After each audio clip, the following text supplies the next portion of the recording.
Good morning student, कैसे हैं आप सब। उम्मीद है कि आप सब अच्छे होंगे। प्रिय विद्यार्थियों, आज हम बिहार बोर्ड क्लास 12वीं के एक और काव्य खंड कवित का अध्ययन करेंगे जो भूषण के द्वारा लिखा गया है।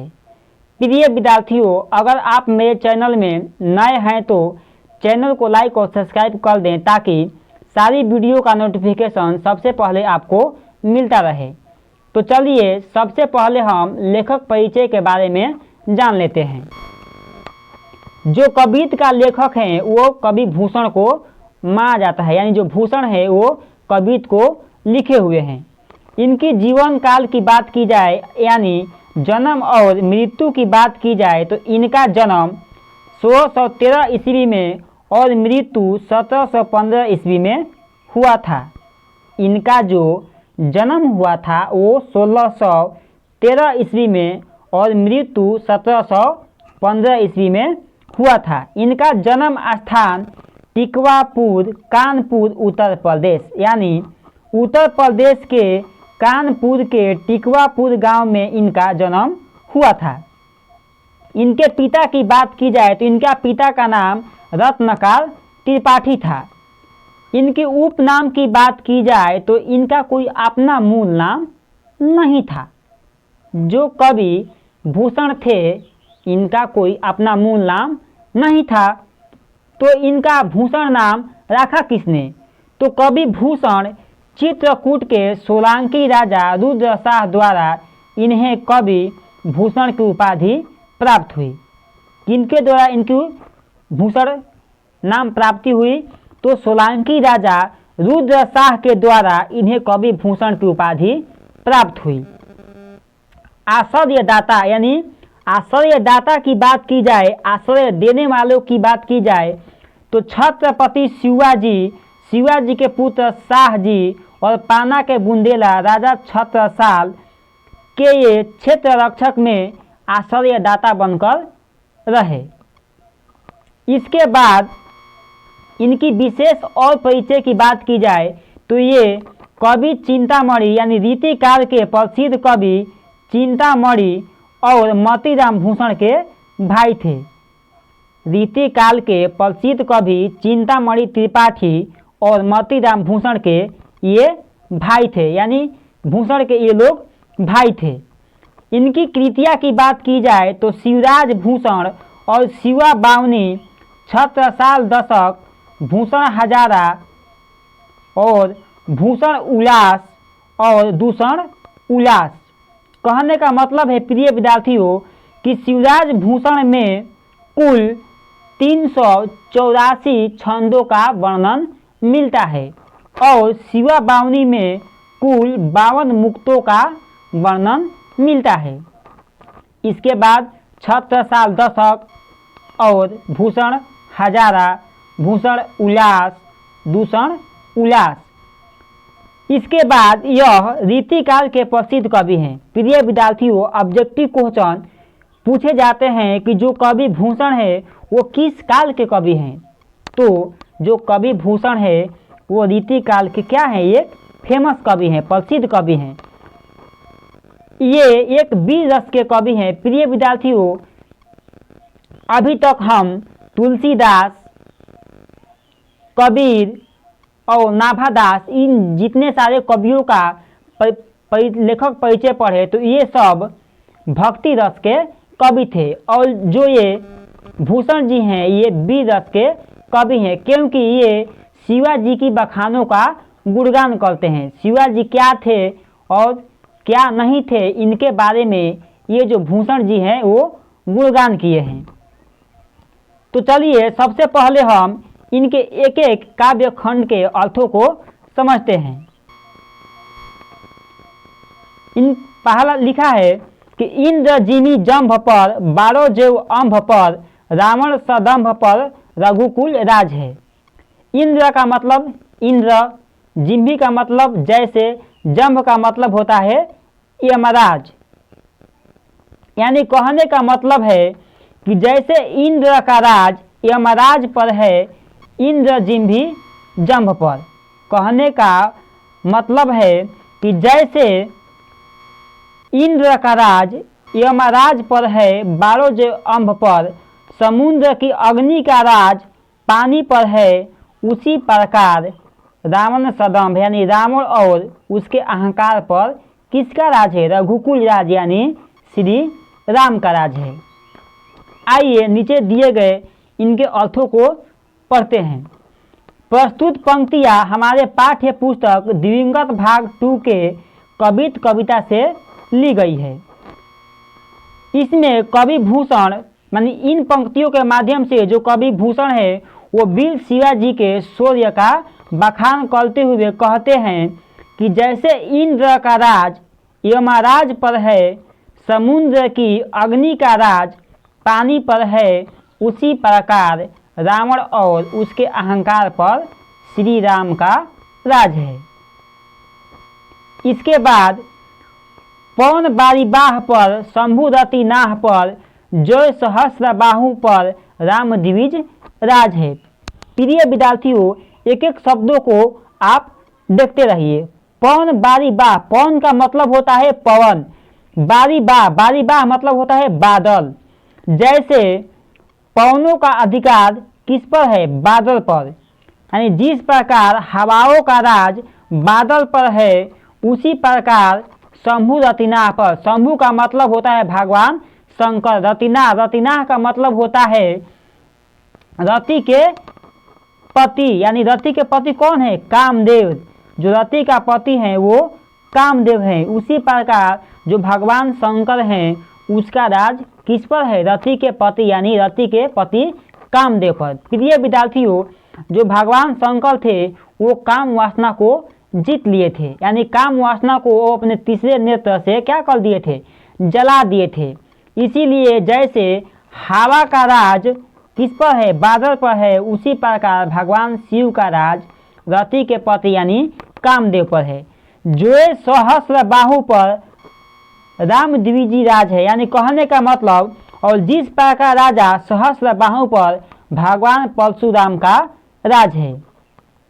फिर एक बार इनके अर्थों को पढ़ते हैं कि इन पंक्तियों में यानी इन पंक्तियों के माध्यम से वीर शिवाजी के शौर्य का, यानी इन पंक्तियों के माध्यम से वीर शिवाजी के शौर्य का बखान करते हुए कवि कहते हैं कि जिस प्रकार से हवाओं का राज, यानी जिस प्रकार से जो हवाओं का राज है वो बादलों पर है, और भगवान शिव का राज रति के पति यानी कामदेव पर है, उसी प्रकार राजा जो सहस्र बाहु है उस पर भगवान किसका राज यानी भगवान परशुराम का राज है।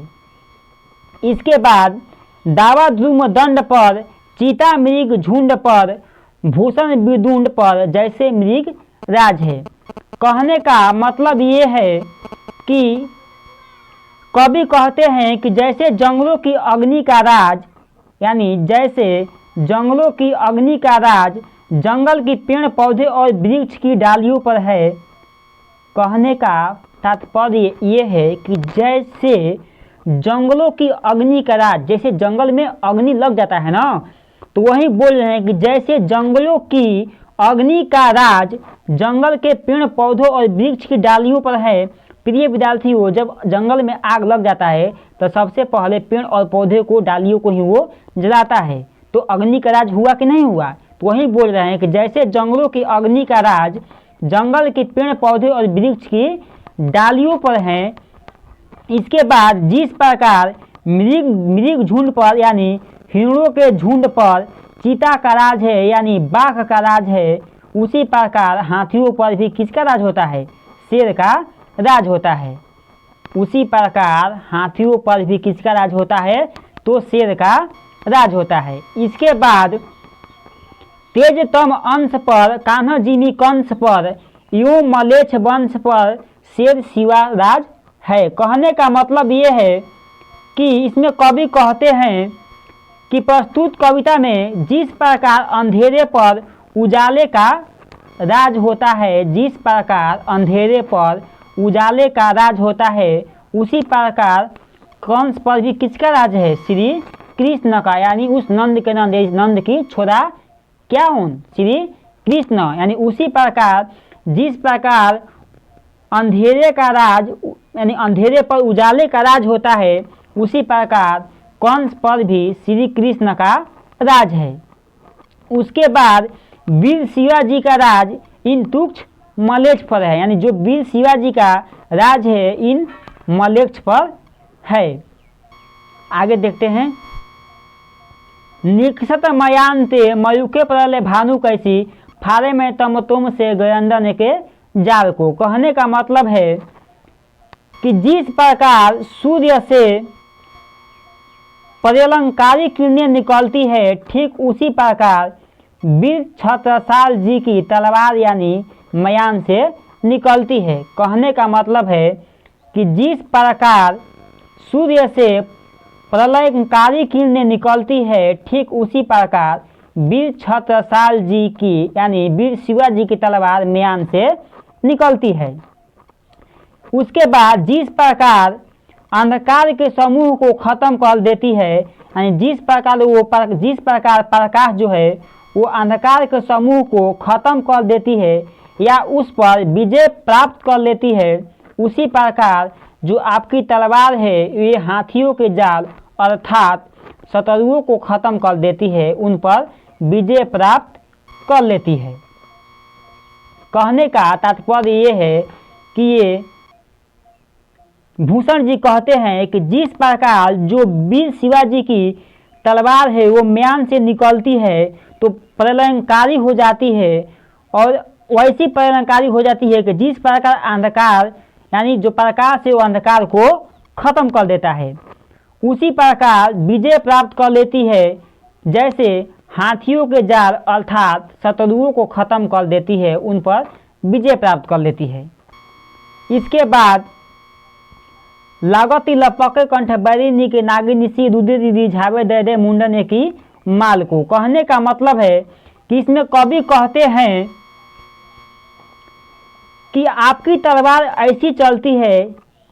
प्रिय विद्यार्थियों, एक चीज़ आपको बताते चलते हैं कि आप ये बताइए कि जो ये कवि भूषण है किसका बखान कर रहे हैं। हाँ, जो कवि भूषण है वो वीर शिवाजी की बखान कर रहे हैं और कह रहे हैं कि आपकी तलवार ऐसी चलती है जैसे नागिन अपने शत्रुओं के गले से लिपट जाती है और अपने शत्रु को खत्म कर देती है। ऐसा लगता है जैसे शिव को खुश करने के लिए आपकी तलवार मुंडों की माला चढ़ाती हो। ऐसा लगता है कि जैसे शिव को खुश करने के लिए आपकी जो तलवार है वो मुंडों की यानी मुड़ियों की सिरों को क्या कर रही हो, माला चढ़ा रही हो। इसके बाद लाल छितिपाल छत्रसाल महाबाहुबली कहाँ लो बखान करो तेरी कलावार को। कहने का मतलब है कि इन पंक्तियों में भूषण जी कहते हैं कि वीर छत्रसाल के शौर्य और वीरता की बखान करते हुए कहते हैं कि हे महाबाहुबली प्यारे राजन छत्रसाल, मैं कहाँ तक आपकी वीरता और प्रलयंकारी तलवार का बखान को। जो भूषण है वो कहते हैं कि हे वीर शिवाजी, हे महाबली, हे महाबाहु, मैं आपका कैसा बखान करूं, कैसे बखान करूं, यानी वीरता की आपका कैसे बखान करूं। ऐसा कहते हैं कि हे महाबाहुबली प्यारे राजन छत्रसाल, मैं कहाँ तक आपकी वीरता और अप्रलयंकारी तलवार की बखान करूं। इसका तो कोई सीमा ही नहीं है, ये तो सीमा से हटके है, परे है। और परे हो क्यों नहीं, क्योंकि वो इतना प्रलयंकारी है, जान लेने वाली है, विषादमय है, तो उसकी बखान तो करने योग्य बनती है। इसके बाद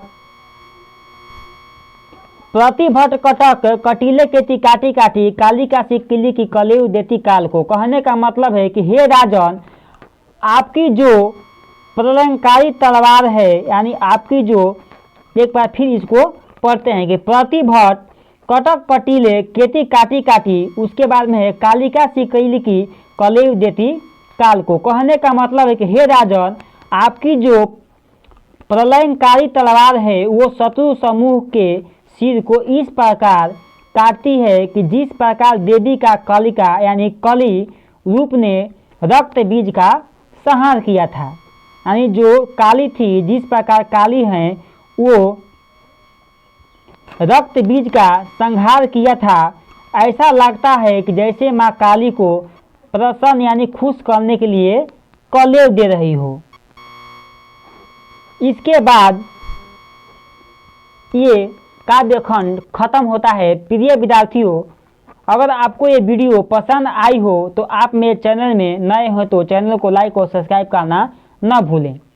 प्रिय विद्यार्थियों, एक बार पूरी काव्यखंड कंप्लीट हो जाने के बाद मैं पूरी काव्यखंड का चैप्टर बाय चैप्टर करके सारे क्वेश्चन आंसर ऑब्जेक्टिव और सब्जेक्टिव को लेकर आएंगे।